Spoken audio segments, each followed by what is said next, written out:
Good morning students. आज हम leadership style के बारे में जानकारी करेंगे कि लीडरशिप स्टाइल क्या होती है। तो देखो, एक लीडर अपने फॉलोअर्स को अपने इन्फ्लुएंस में लेता है, उसकी एक्सपेक्टेशंस को पूरा करता है, उसकी एक्सप्रेशंस को पूरा करता है और तब जाकर के वो जैसा चाहता है वैसा ही लोग करते हैं। इसी प्रकार एक मैनेजर भी इसी प्रकार की टेक्निक्स की यूज करता है, अपनी स्टाइल्स यूज करता है। चाहे वो अपने सबॉर्डिनेट से प्यार से बात करके काम कराए, या उनसे फोर्सली काम कराए, या मिक्स्ड बेस पे काम कराए, कभी फोर्सली कभी जो है लव एंड अफेक्शंस के साथ काम कराए, या जो है उन्हें जो है कोई मोटिवेशंस करके अपने वर्क को पूरा कराए, जिससे कि एंटरप्राइजेज के गोल्स को अचीव किया जा सके आसानी के साथ। तो डिफरेंट टाइप्स और different methods will be used by the managers to achieve the work of the organisations and the enterprises. तो under this leadership, the subordinate are motivated in such a way that they start following the leader after having been impressed with his behaviour. उनके behaviour को change करना चाहता है। जो लोग काम करना नहीं चाहते हैं उनसे काम करवाना चाहते हैं। In this way with the help of the subordinates, उनकी हेल्प करके the objectives of the enterprises are easily obtains, आसानी से ऑब्जेक्टिव्स को प्राप्त किया जा सके। The methods with the help of which a manager established his affect on his subordinate is called style of the leadership. इन्हीं को हम क्या कहते हैं, ये जो डिफरेंट टाइप के मेथड्स यूज कर रहे हैं, ठीक है ना, तो इन्हीं को अपने सबॉर्डिनेट से काम कराने का, तो इसी को हम कहते हैं leadership style. Different manager can have different leadership style. Different manager different type की लीडरशिप स्टाइल्स को जो है अपनाते हैं। While another, for example, the leadership styles of the leader can be based on the love, कोई इस based को अपनाता है। While another manager may have the leadership style of getting work with the help of the force के साथ में काम कराना चाहता है। कोई प्रेम से काम कराता है, कोई फोर्सली काम कराता है।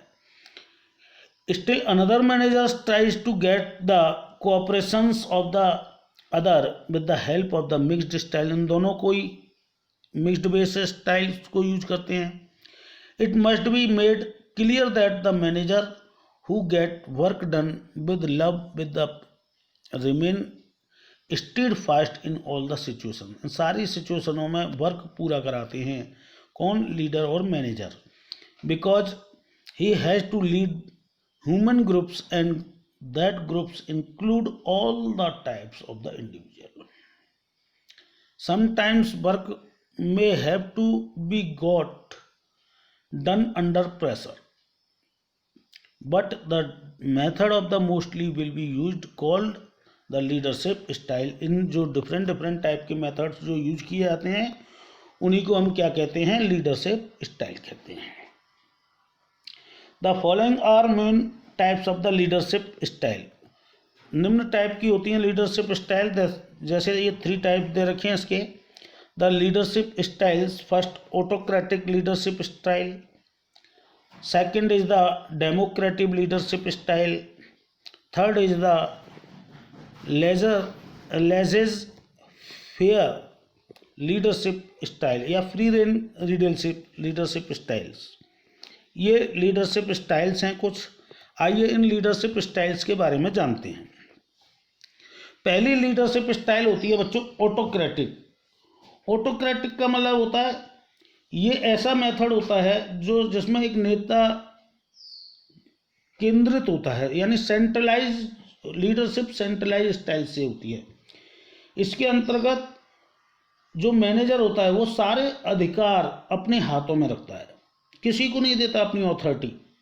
जो राइट्स होते हैं अपने उनका फुल यूज करता है, तथा एम्प्लॉय को बिना किसी परिवर्तन के, बिना किसी चेंज के उसके आदेशों का पालन करते हुए कार्य करना पड़ता है। जो एम्प्लॉय होते हैं बिना किसी क्वेश्चन किए हुए कार्य को पूरा करते हैं।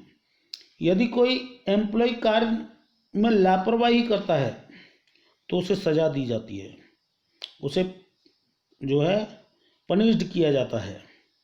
नेता अपने महत्व कम होने के डर के कारण सारे अधिकारों को किसी को सौंपता नहीं है, अपने पास सुरक्षित रखता है। परिणाम स्वरूप मैनेजर की सफलता या असफलता या उसकी जो भी रेस्पॉन्सिबिलिटी हैं नेता के ही पास रहती है। तो ये होती है ऑटोक्रेटिक, जिसमें क्या है ना, किसी से पूछता नहीं है। जो मैनेजर होता है वो जैसा चाहता है वैसा ही काम करवाना चाहता है अपने एम्प्लॉय से।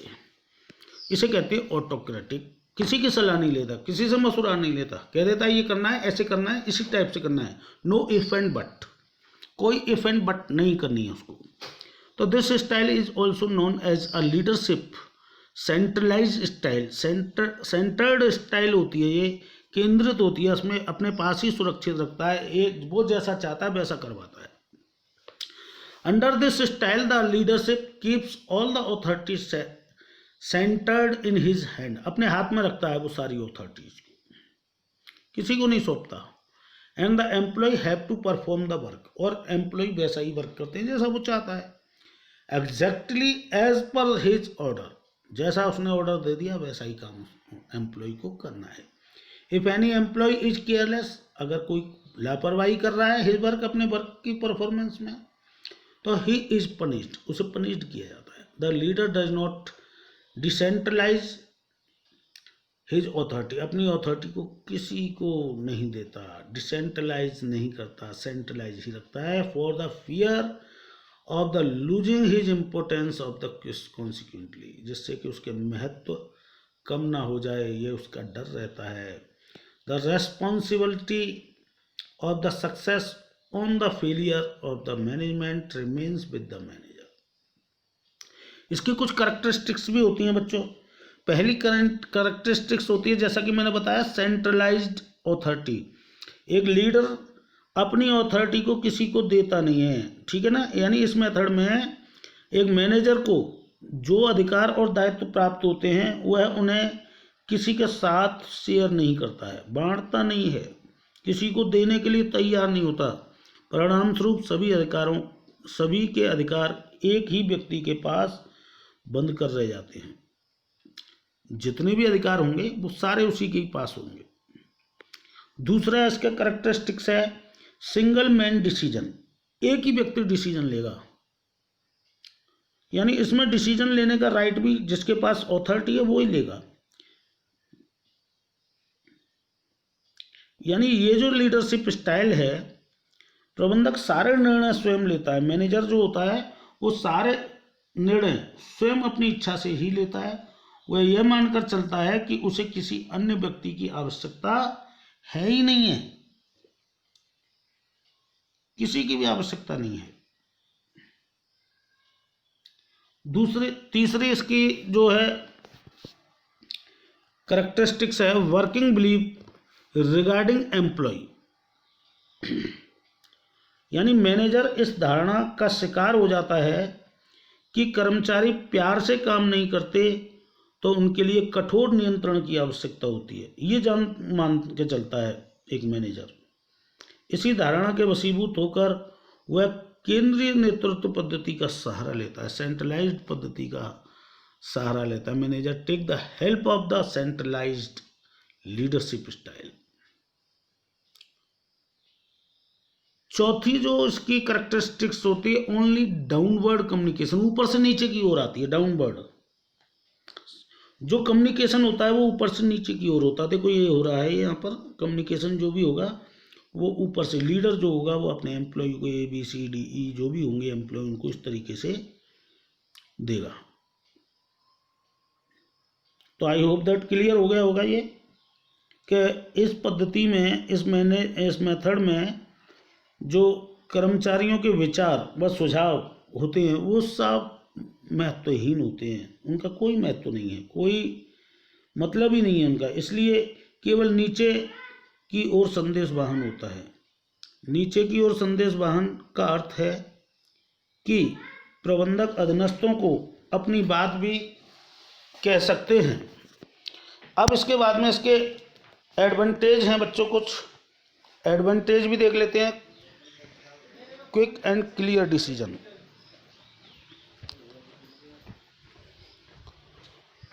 क्विक एंड क्लियर डिसीजन का मतलब क्या है? जो भी डिसीजन लेगा वो लीडर लेगा। लीडर ने जो भी ले लिया निर्णय वो सर्वमान्य होगा, उसे जो है कोई भी रोक नहीं सकता। तो because of this centralised authority all the decisions are taken by a single individuals and hence there is no unnecessary deals and the decisions of the comprehensively clear। तो सीधा सीधा मतलब है यहाँ पर सेंट्रलाइज्ड अथॉरिटी होती है, सेंट्रलाइज्ड ही order लिए जाएंगे और जो भी डिसीजन लिया जाएगा वो सारे एम्प्लॉइयों के द्वारा मानना होगा। अगला होता है सेटिस्फैक्ट्री वर्क। नेक्स्ट आता है एडवांटेज सेटिस्फैक्ट्री वर्क। इसका मतलब क्या है? क्योंकि जो नेतृत्व जो होता है यहाँ पर कर्मचारियों का, वह कार्य निष्पादन बड़े नियंत्रण में से किया जाता है, इसलिए कार्य की मात्रा, कार्य की किस्म दोनों तरह से ही कार्य संतुष्टिपूर्ण होता है। नेक्स्ट है necessary for less educated employ. कहने का मतलब क्या है? इस मेथड में जो अशिक्षित लोग होते हैं तथा जो कम समझने वाले लोगों के लिए बहुत उपयोगी होती है, क्योंकि शिक्षा की कमी के कारण उनमें निर्णय लेने की क्षमता जो होती है वो नहीं होती एम्प्लॉय के अंदर। इस श्रेणी के कर्मचारी केवल कार्य कर सकते हैं, निर्णय नहीं ले सकते। जैसे हमें स्वीपिंग का वर्क कराना है तो स्वीपिंग का वर्क हमें अपने हिसाब से कराना है ना, क्योंकि एम्प्लॉय तो अपने हिसाब से करेगा नहीं। एम्प्लॉय वैसा वर्क नहीं कर सकता परफॉर्म जैसा एक मैनेजर चाहता है, एक लीडर चाहता है। ठीक है ना? तो ये इसकी कुछ एडवांटेज थे। अब इसके कुछ डिसएडवांटेज भी हैं। जैसे पहला lack of motivation. Lack of motivation का मतलब क्या है? इस मेथड में मैनेजर जो होता है वो इस मेथड में मैनेजरों को जो है मोटिवेशन तो होता ही है, लेकिन कर्मचारी वर्ग का भी मनोबल में गिरावट आती है। एम्प्लॉय तो this leadership does motivates, leaders तो मोटिवेट होता है the manager but it lower the moral of the employ. एम्प्लॉइयों का मोरल डाउन हो जाता है। This is natural because working in an environment to fear does lower their moral. क्योंकि हर समय डर व भय के कारण या भय के वातावरण के कारण वो काम करने में मनोबल उसका डाउन हो जाता है। एजिटेशंस बाय एम्प्लॉयज, हेजिटेशंस रहती है उसमें, कर्मचारियों द्वारा विरोध किया जाता है इसका। निर्णय में भागीदारी न देकर कर्मचारियों को एक मशीन की भांति बना दिया जाता है। इस तरह मशीन से जो कार्य चाहे वही करवा सकते हैं, मशीन अपनी इच्छा से कुछ नहीं कर सकती। ठीक है ना? इस प्रकार जो है जो मैनेजर होता है वो कर्मचारियों से जो चाहे वही करवा सकते हैं, वे अपनी इच्छा से कुछ नहीं कर सकते। कर्मचारी इस तरह की नेतृत्व या लीडरशिप को नीरस मानते हैं और उसका विरोध करते हैं। तो एजिटेशंस। नेक्स्ट है पॉसिबल ऑफ द पार्शियलिटी, यानी इसमें पार्शियलिटी पक्षपात भी होता है। पक्षपात क्या होता है?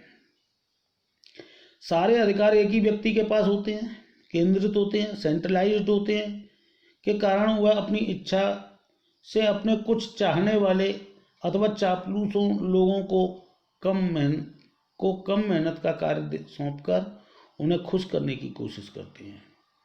इस तरह पक्षपात से कर्मचारियों में रोष उत्पन्न होता है।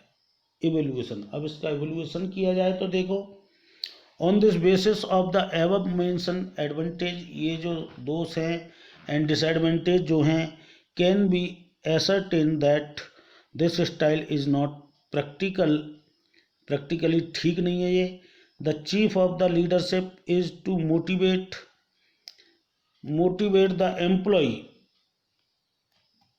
motivate the employees so as to take them to follow the leader.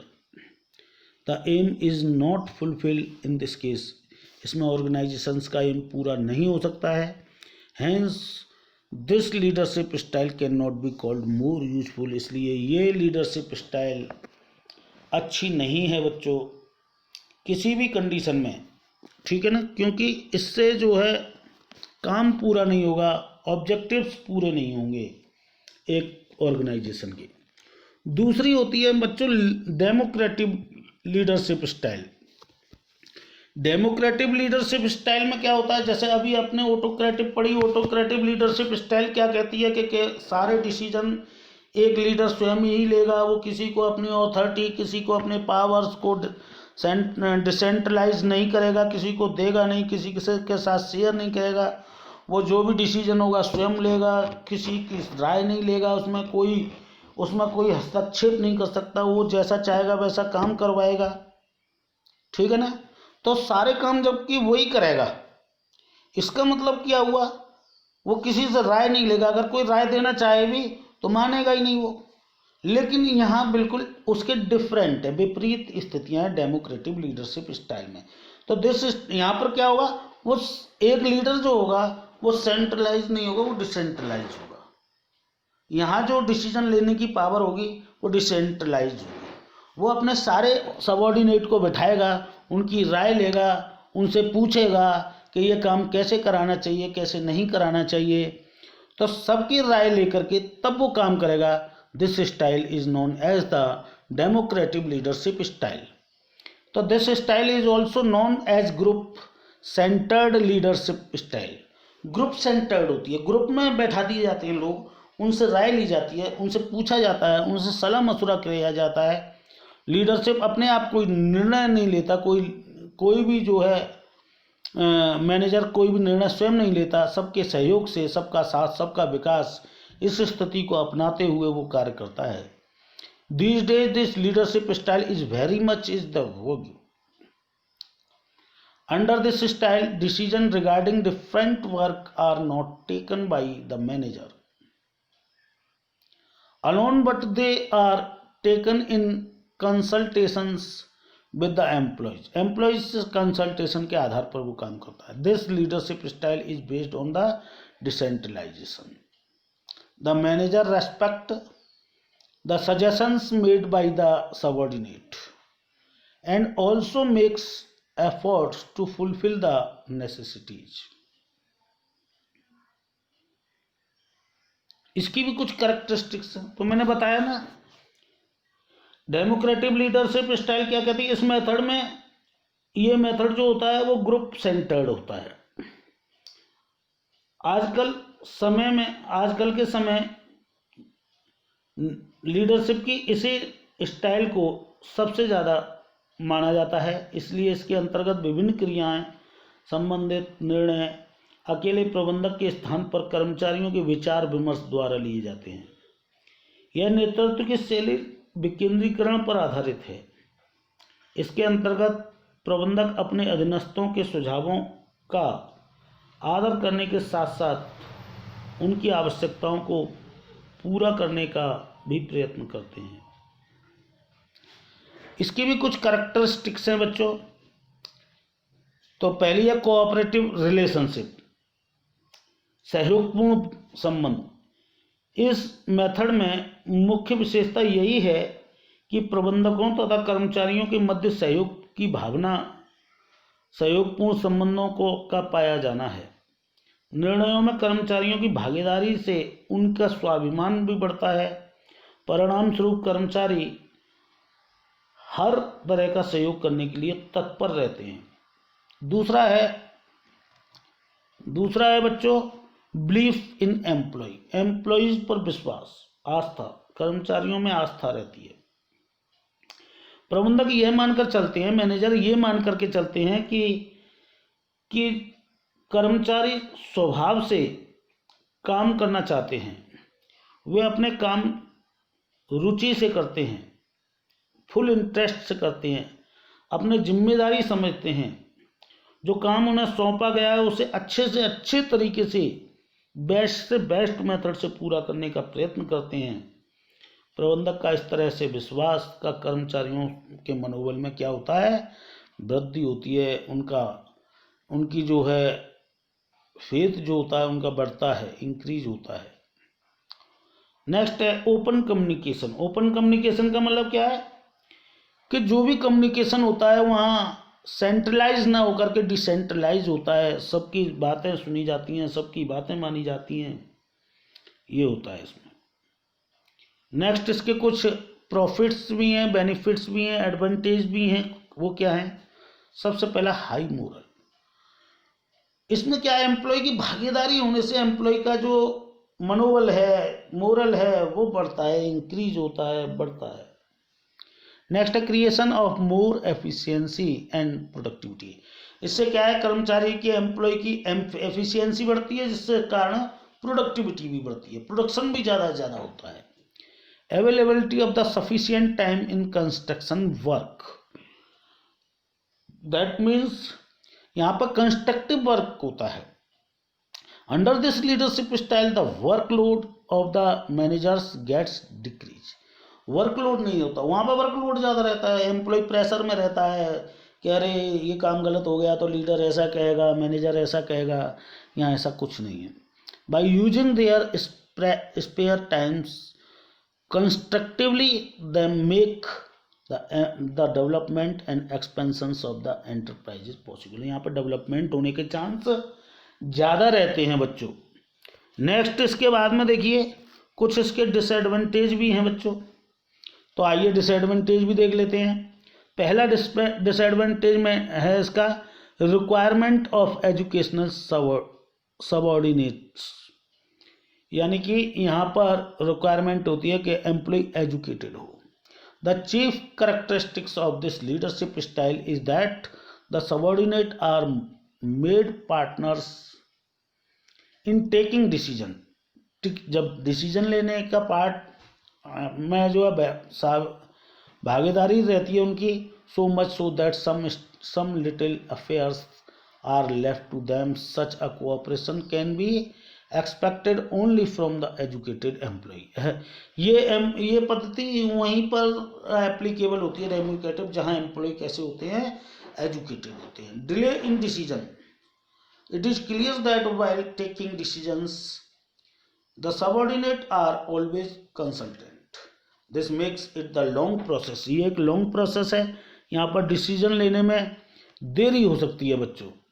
Lack of the responsibility of in manager, ठीक है, इसका मतलब क्या है, lack of the responsibility of the manager.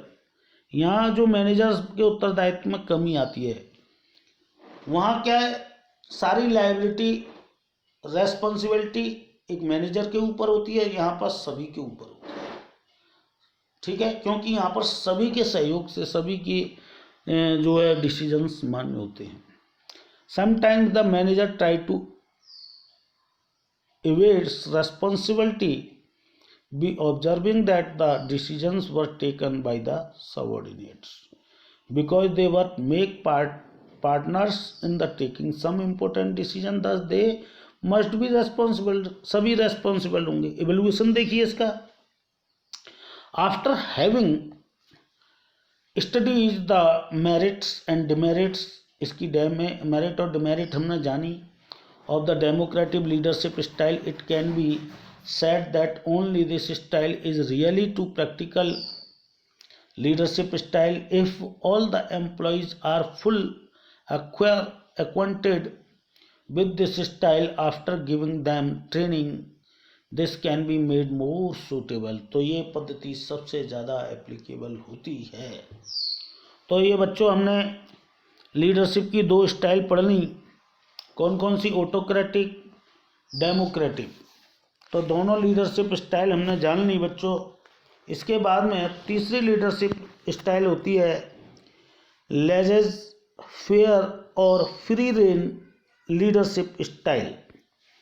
तो बच्चों ये लीडरशिप स्टाइल हम कल करेंगे बच्चों। थैंक यू वेरी मच, आज के लिए इतना ही।